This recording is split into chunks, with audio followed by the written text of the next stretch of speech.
Bonjour monsieur. Bonjour. Quel est votre nom s'il vous plaît? Et votre prénom? Gilbert. Et votre date de naissance? 11 mai 59, 1959. Monsieur, enchantée, je suis Guillemette, je suis l'infirmière qui va s'occuper de vous. Enchanté. C'est le docteur Mollaret qui va vous opérer. Qu'est-ce qu'il va vous faire? Il va m'enlever les 2 vis sur la hanche droite. Moi j'ai passé mon diplôme d'infirmière en 2002. Et ensuite j'ai travaillé en service de médecine pendant 8 mois. Et puis j'ai changé, je suis partie en réanimation, au service de réanimation pendant 3 ans et demi. Et ensuite je suis arrivée au bloc opératoire. Quelles sont les fonctions d'une infirmière de bloc? Les fonctions d'une infirmière de bloc, d'abord c'est d'accueillir le patient, de préparer le matériel stérile et non stérile qui va être utilisé lors de l'intervention. Et ensuite, j'installe mon patient dans la salle, on aide l'anesthésiste à l'endormir, on l'installe dans la bonne position, on nettoie la partie qu'on va opérer et on prépare la table pour le chirurgien avec les instruments et tout le matériel stérile qui va être utilisé. Ensuite, on assiste le chirurgien pendant l'intervention, on va remettre la lumière, servir plus ou moins le matériel nécessaire.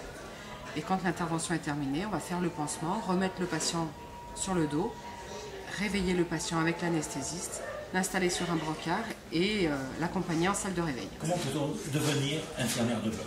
Il y a deux possibilités. Soit vous passez votre diplôme d'infirmière, ensuite vous travaillez pendant quelques années et vous venez dans une école qui vous permet de passer un diplôme d'infirmière de bloc.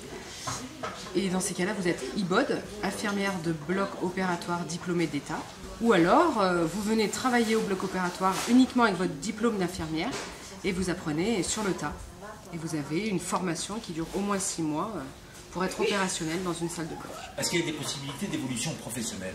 Oui, des évolutions liées au bloc opératoire, il en existe plusieurs. Vous pouvez choisir de faire une spécialisation, soit spécialisée en infirmière de bloc opératoire, c'est ce que j'expliquais juste avant. Soit vous pouvez vous spécialiser dans l'anesthésie, c'est-à-dire que vous êtes infirmière anesthésiste. Là encore, vous repartez à l'école et vous avez un diplôme particulier.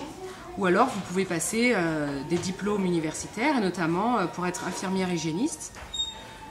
Et la dernière possibilité d'évolution, c'est de faire l'école des cadres pour être surveillante dans un service de bloc opératoire. Quelles sont les qualités d'une bonne infirmière de bloc?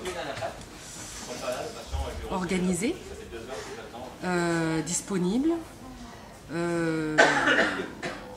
il faut savoir garder son sang-froid, il faut savoir faire face au stress lié à l'environnement. C'est votre cas? Oui. Il faut de l'humour.